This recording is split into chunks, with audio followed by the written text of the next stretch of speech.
সকাল থেকে কোনো রকম ব্লগ তোমাদের সাথে শেয়ার করতে পারি।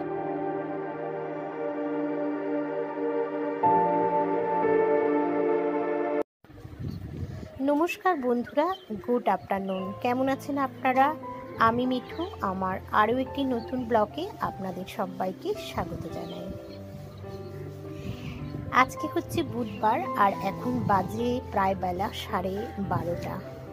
দেরিতে হলেও সংসারের হালটা কিন্তু আমাকে এভাবেই ধরতে হয়, আর সেটাই আপনাদের সাথে শেয়ার করছি। তো স্নান টান সব কিছু হয়ে গেছে, আর এখন এই তো চলে এসেছি ছাদে, আর বেশ কিছু কাছাকাছি করেছি।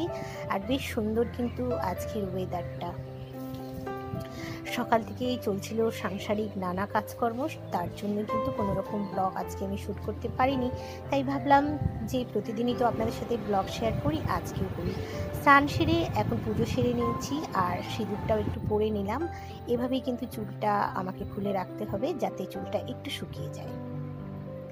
সকাল থেকে কোনো রকম ব্লগ তোমাদের সাথে শেয়ার করতে পারিনি, তো এখন যেটুকু বাকি আছে সেটাই করব। তো যেই বক্সের মধ্যে আমি মাছ স্টোর করি, তো ওর মধ্যেই দেখো পামফ্লেট মাছগুলো স্নানে যাওয়ার আগে কিন্তু আমি নুন আর হলুদ মাখিয়ে রেখেছি। তো এই রেসিপিটা আমার বাকি আছে, এটা আমি বানাবো।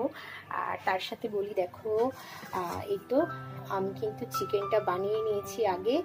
তো সকালবেলা আজকে হচ্ছে হাজব্যান্ড রুটি চিকেন এটাই খেয়ে গেছে, তারপর কিন্তু আমি বাকিটা এরকম ঢেলে রেখেছি। তো চিকেনটা মোটামুটি আমার হয়ে গেছে।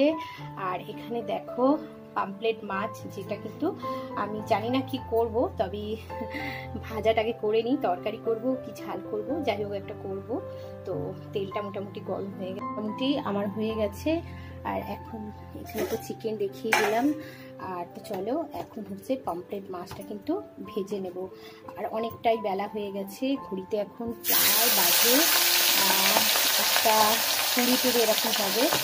তো সবার আগে মাছগুলোকে ভেজে নিতে একটা করে ভাজতে হবে।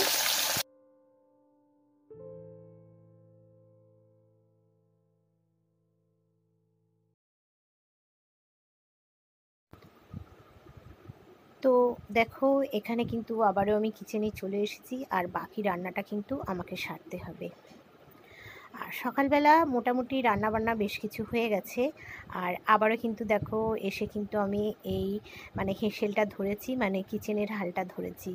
দেরি হোক কিংবা তাড়াতাড়ি, যাই হোক না কেন, এভাবে কিন্তু আমাকে সংসারের হালটা ধরতেই হয়।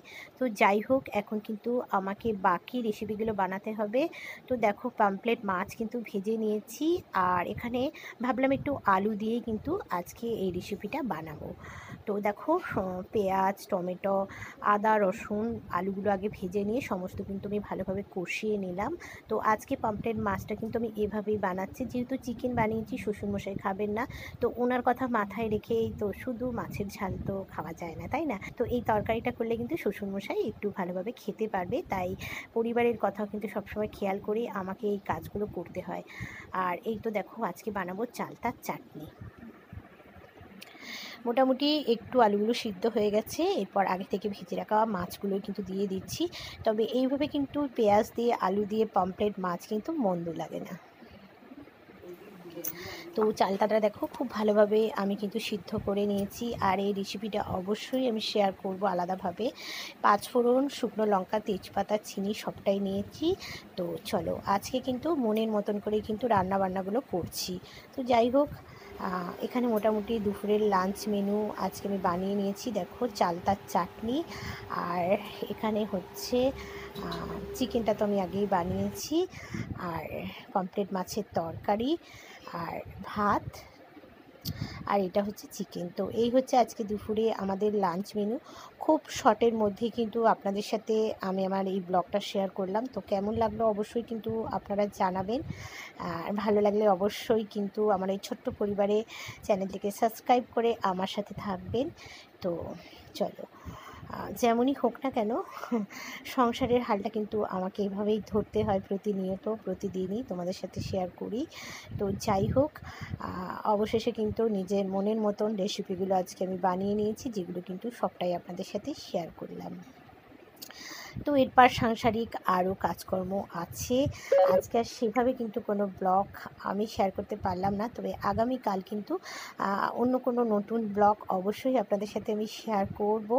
আর এই চালতার চাটনির যে রেসিপি সেটাও কিন্তু আপনাদের সাথে আমি আলাদা করে শেয়ার করব। তো বন্ধুরা, কেমন লাগছে, কেমন লাগলো আমার এই ব্লগ আপনারা অনেকেই কিন্তু কমেন্ট করছেন যে হ্যাঁ ব্লগ ভালো লাগছে।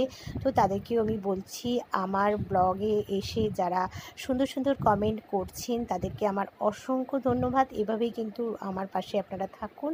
পরের দিন দেখা হচ্ছে আবার কোনো নতুন ব্লগে। আজকের মতো এই পর্যন্তই।